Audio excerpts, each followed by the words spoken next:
Have you ever heard of Uzbekistan? It's right in the heart of Central Asia, surrounded by countries like Kazakhstan and Tajikistan. For centuries, this land was a major stop on the Silk Road, a true melting pot of Persian, Russian, and Turkic influences. Ancient history feels alive here, especially in Samarkand and Bukhara, famous for their blue-tiled mosques. I set myself a challenge: live in Uzbekistan for a month on just $500. Uzbekistan is a country of contrasts. Modern Tashkent and ancient cities frozen in time. You get to experience a country that's authentic and not yet overrun by tourism. It's a real adventure. So how far can $500 really take you in Uzbekistan?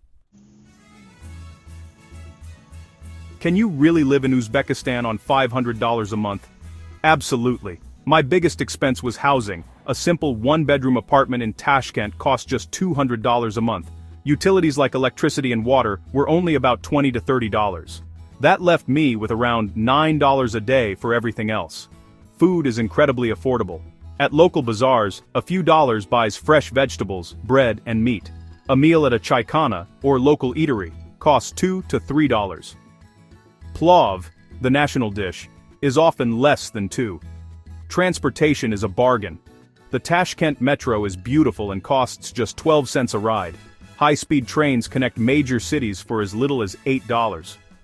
My monthly transportation costs rarely topped $40. Entertainment is cheap too.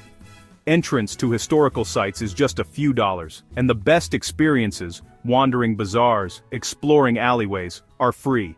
I was often invited for tea by locals, making real connections that didn't cost a thing. On a $500 budget, you don't just survive in Uzbekistan, you thrive.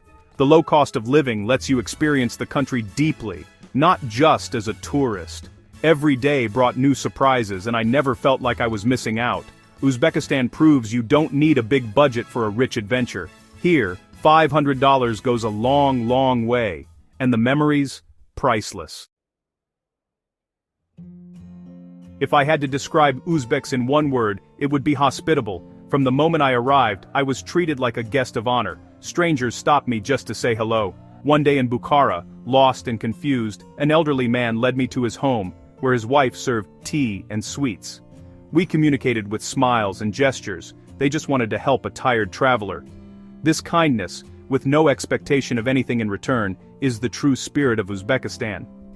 Hospitality is a deep part of the culture. There's even a proverb: a guest is more important than your father. When you visit a home, you're offered the best food and drink, and it's rude to refuse. I was invited to family dinners where the table overflowed with food and laughter. Everyday life is community-oriented. Families are close, neighbors help each other, and children play freely outside. As a foreigner, I was quickly welcomed into this circle. People looked out for me, gave advice, and made sure I felt at home. These moments were more valuable than any tourist attraction. The sense of community and safety is strong. In Uzbekistan, you don't just see the country, you feel it through its people. The warmth and generosity here are unforgettable. It's the human connections that make traveling in Uzbekistan truly special. You arrive as a stranger, but you leave as a friend. Uzbek food is hearty, flavorful, and central to the culture. The most famous dish is plov, a rich rice pilaf with lamb or beef, carrots, and chickpeas, cooked in a giant kazan for celebrations. Every region has its own version, and people are fiercely proud of theirs. Shashlik, grilled meat skewers, are everywhere, filling the air with mouth-watering aromas.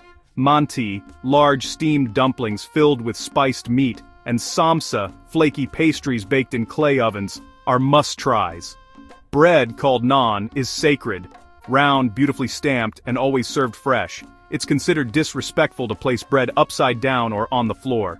I loved starting my day with naan and green tea, a simple pleasure that defines life here.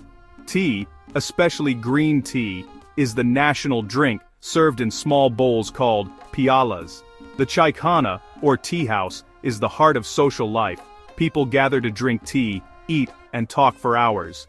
Every meal is an act of hospitality and community. Food here isn't just about eating, it's about sharing and connecting. Even on a tight budget, I ate like royalty.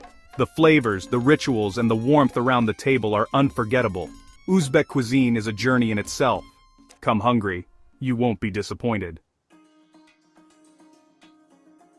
In Uzbekistan, traditions aren't just remembered, they're lived every day. Respect for elders is central, the oldest are served first and given the best seats. Family is everything, multiple generations often live together, and weddings are huge community events. I attended a village wedding where everyone cooked, danced, and celebrated together. Craftsmanship is another proud tradition. Uzbek artisans create intricate carpets, ceramics, and woodwork, skills passed down for centuries. Buying handmade crafts supports local artists and preserves culture. Festivals are vibrant, especially Navruz, the Persian New Year, marked by special foods, music, and traditional sports.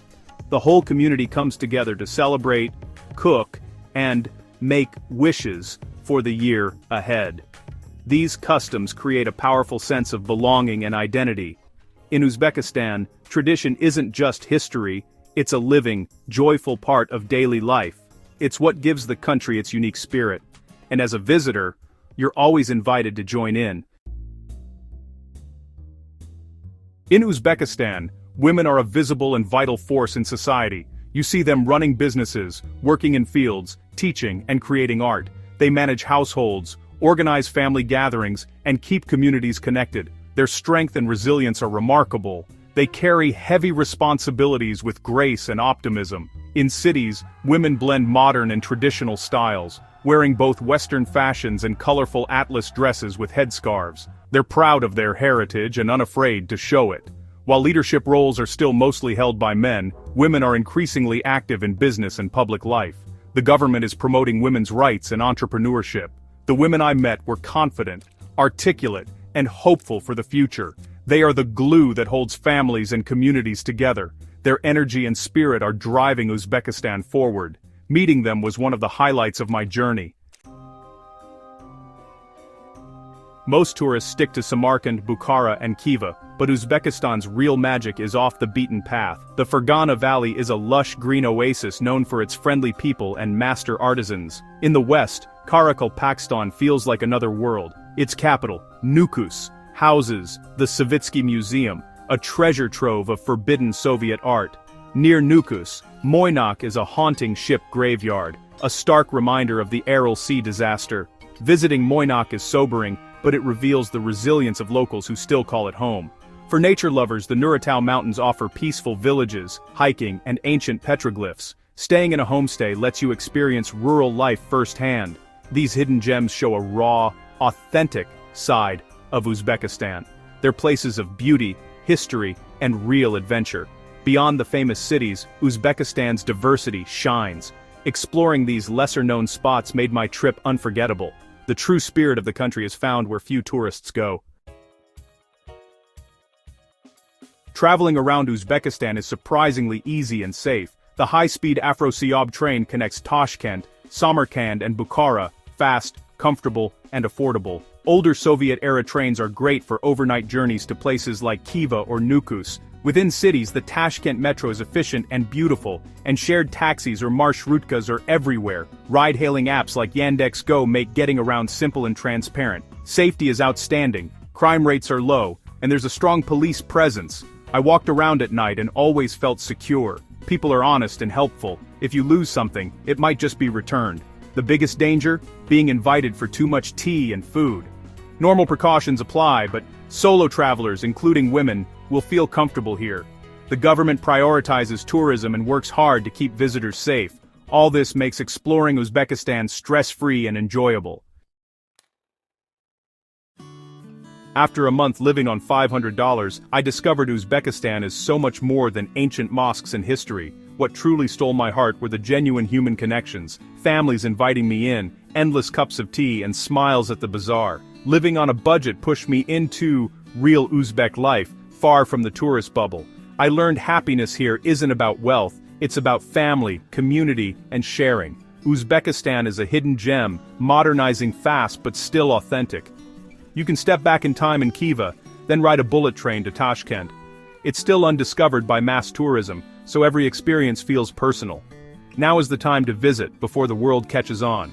If you want an adventure that's affordable, safe, and full of heart, come to Uzbekistan. Say yes to every invitation, get lost in the alleyways, and open your heart to the hospitality. Uzbekistan isn't just a trip, It's an experience that changes you. It certainly changed me, and I can't wait to return.